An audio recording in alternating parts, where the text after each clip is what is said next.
Welcome into NBA Now by Chat Sports. I'm your host, Chase Senior. Appreciate all of you for rocking with us.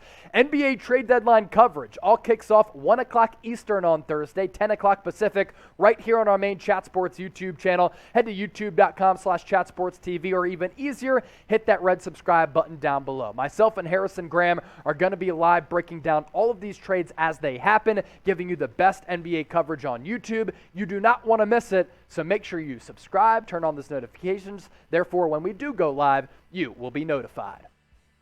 Rogue Brothers kicking off this NBA Rumors mailbag with this question. What was your favorite trade that happened so far? For the Indiana Pacers, a rebuilding team with a very good coach in Rick Carlisle, to get Tyrese Halliburton, I love it. And moving forward for Indiana, you now have a backcourt of the emerging Chris Duarte and the better emerging player in Tyrese Halliburton, who's floating around 40% from three, 40+% from the field, and looks to be an excellent floor general. Now, last year, he really impressed me. Him and Tyrese Maxey are two players that, if you were to do a redraft of the 2020 draft, I think they could go top 5, top 10. That's how highly I think of Tyrese Halliburton as well as Tyrese Maxey. The Tyrese Bulls just getting it done. So for Indiana to get Halliburton is a wonderful deal. I hate it for the Kings. I can't believe they pulled off that trade. I think it's a disastrous trade because they picked the wrong guard to build with. They're building with De'Aaron Fox instead of Tyrese Halliburton. Fox is the lesser player. I like Domantas Sabonis as much as anybody. Back-to-back All-Star games and a guy who can play the 4 and 5 and knock down shots from anywhere on the floor. But you build with some of your key young players, and the Kings didn't do that. Instead, they traded away Halliburton, and they traded away Hield, who also has trade value. Indiana has to be elated with that trade package. CJ McCollum going to New Orleans, it's okay, but I think either way, Zion's going to leave regardless. Evan Hinders with a double question.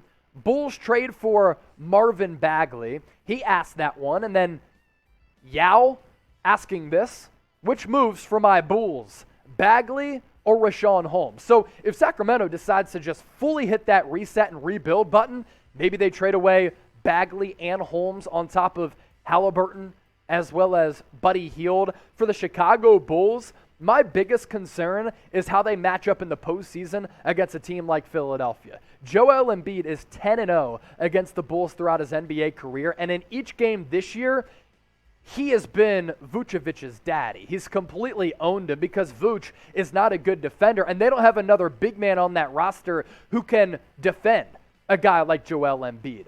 Bagley ain't going to do that. Richaun Holmes gives you a little bit of that athletic edge defensively, especially as a rim-protecting big who's an uber athlete. I'd rather go Richaun Holmes over Marvin Bagley. To answer that previous question, Bagley and a change of scenery, maybe that helps his NBA career, which up to this point, he can be labeled definitely as a bust. But sometimes it's about the situation where you go.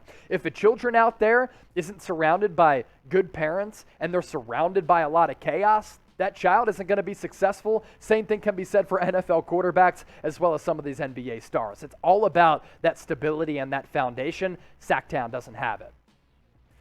A lot of players in the NBA could get traded before Thursday's NBA trade deadline. Which trade do you want to see the most? James Harden for Ben Simmons, another deal out there? Give me some trade proposals in the comment section right now.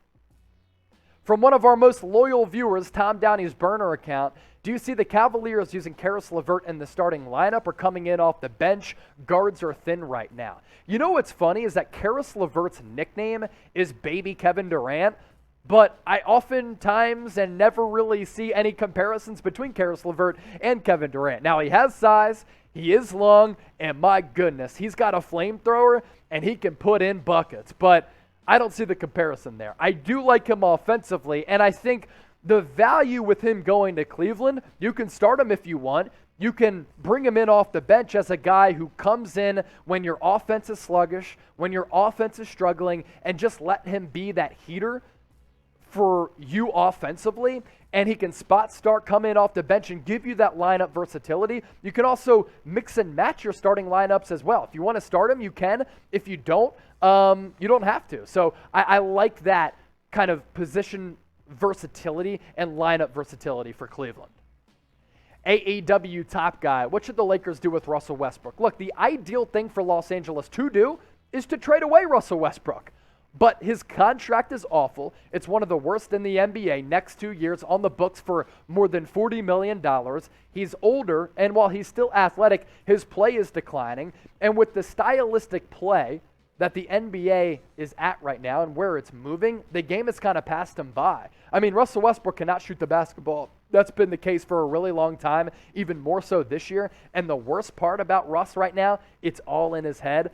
So a player who is already so aggressive and never had a good feel for the game and can never put his foot on the gas pedal, especially in playoff games and at the end of games, now he's starting to press on top of that. It's a disaster for the Lake Show.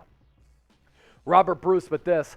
Hello, Chase. Hello, everyone. I'm wondering, do you think the Celtics make a move with Dennis Schroder and try to get a point guard? So that was their idea when they traded for Rajon Rondo after Ricky Rubio went down. Now, Ricky Rubio has since been traded away, but Dennis Schroder would be another decent backup point guard for the Cleveland Cavaliers. How about Darius Garland this year on his way to his first All-Star game? He's really emerged as one of the best young players in the NBA. He's made us forget a lot about Colin Sexton, and I think they might move forward with Darius Garland as a building block and not Colin Sexton. But Dennis Schroder would be solid. Then you'd be looking at a Cavaliers team that is extremely deep. So it would be interesting.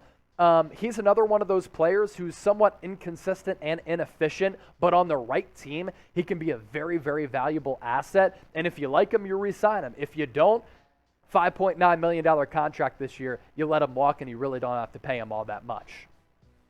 As is always the case in the NBA, the MVP conversation is fascinating this year. So many players in the conversation, from the Joker, Joel Embiid, Ja Morant, DeMar DeRozan, Steph Curry.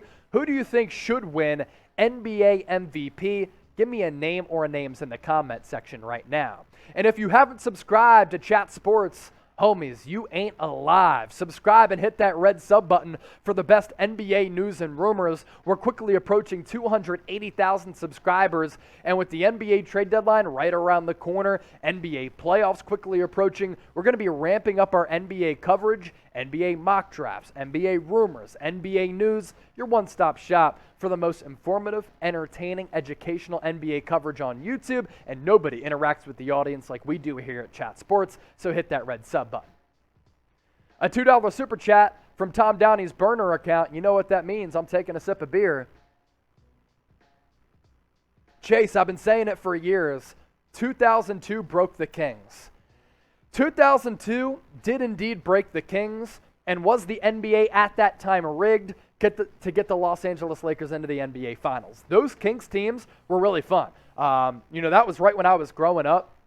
At that point, I would have been 10 years old, and the Kings were a really entertaining team. Chris Webber, at his peak, was a Hall of Fame level talent. Didn't really stay healthy for a long period of time, but at his prime, he was phenomenal. Mike Bibby was a great point guard. Peja Stojakovic was just making it rain from distance. And a couple of the other pieces, Doug Christie on that squad, they were a really fun team. They just couldn't get past a loaded Los Angeles Lakers team led by the late, great Kobe Bryant, Shaquille O'Neal, Rick Fox, Robert Horry, and a bunch of really good players. Phil Jackson, maybe the best coach of all time. Those Lakers teams were great, and they put the Kings in the coffin, and the Kings haven't recovered since then.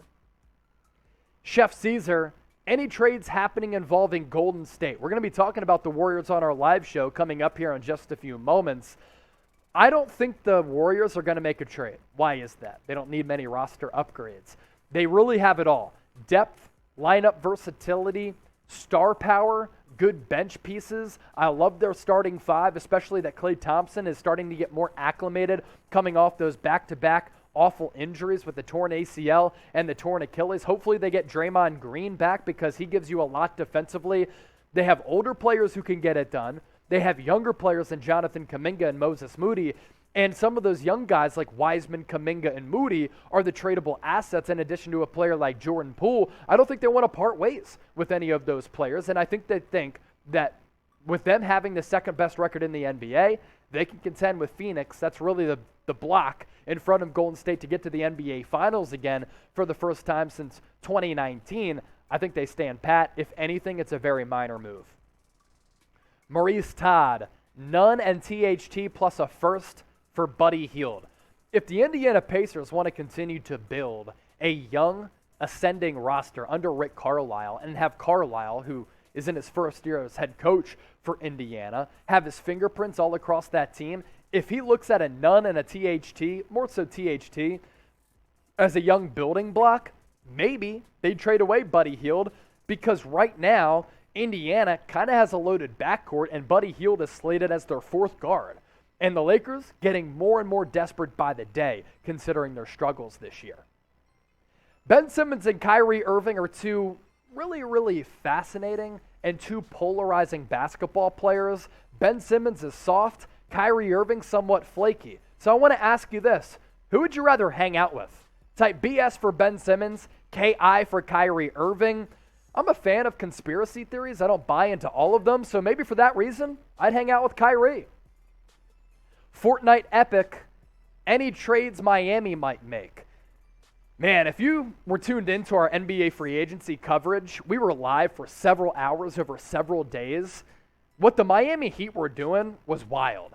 They have a really good roster, and I don't really think that they need to make many roster upgrades. I mean, they're top heavy, but they also have some really good depth. Tyler Hero not being an all-star, a straight-up joke. But I think Miami is good with that roster right now. And once it comes playoff time, with Jimmy Butler leading the charge in terms of just being a dog, they have the mental edge over a lot of teams in the East. Nick Herrera, do you see the Celtics making any moves before the trade deadline? It could be a Dennis Schroder trade. JT and JB, Jason Tatum, Jaylen Brown, they're not going to get dealt. But maybe a Dennis Schroder gets traded. Maybe another one of those like ancillary pieces on the roster gets traded as well. But Schroder is really the big name to keep an eye on. So too is Josh Richardson. Both of those players have been involved in some NBA trade rumors discussions. Chris Lopez, will the Clippers make another trade? If so, for who? Schroder, Brunson, or Harden? They don't have the salary cap space to absorb Harden's contract. Brunson is probably going to get a contract 4 years, $80 million. I think he's going to get $20 million per. Watched him live on Friday night as we are based here at Chat Sports in the great city of Dallas. He's not the most explosive guard, but how he uses his thick frame and his body to create space and get shots off and get to the rim, so impressive. His development has been fabulous. The fact that he lasted until the second round was a straight-up joke, considering he was a National Player of the Year and won 2 national titles at Villanova. I've always been high on him. Dennis Schroder, the most likely, and honestly, I'd like Schroder going to the Clippers. He'd really cure some of their struggles right now. Vincenzo Peoples, hopefully I pronounced that right. Can the Lakers go get Jeremy Grant? I think the asking price for Detroit is way too high, and a couple of NBA reporters had reported on Tuesday that the Pistons are willing to take these discussions until after the year to get something back, more so for Jeremy Grant as compared to now. So I just don't think the Lakers have the pieces to give up for Jeremy Grant. He's a good player. Right now he averages about 20 points per game. And if you're the Pistons, you want to build around Cade Cunningham. Would you rather have Jeremy Grant potentially or THT and Kendrick Nunn and a 2027 first-round pick? Last question in this sack. Wapo, Westbrook for Kemba, Fournier, and Alec Burks. Look, I think the Knicks would be crazy to trade for Russell Westbrook. Them, like the Lakers, frustrating year up to this point. Both teams not reaching expectations. Both teams in danger of just hitting that reset button with the realization that they can't compete in the playoffs this year. But if you can offload Russell Westbrook's style of play and his contract if you're Los Angeles and get a nice little scoring piece in Fournier, same can be said for Alec Burks. I think Kemba's washed because he doesn't have that explosion anymore because of those knee injuries. That's more of like a salary cap dumping move. But Fournier, Burks for Westbrook, I'd take it right now. And if you're the Knicks, I wouldn't do it, but maybe they're that desperate up to this point. As a reminder, we'll be going live right here on Chat Sports for our NBA trade deadline coverage. If you're watching this after our live show, we'll be going live in a couple of hours as this is airing on Thursday morning. It all tips off 1 o'clock Eastern, 10 o'clock Pacific. Subscribe, join us, turn on those notifications.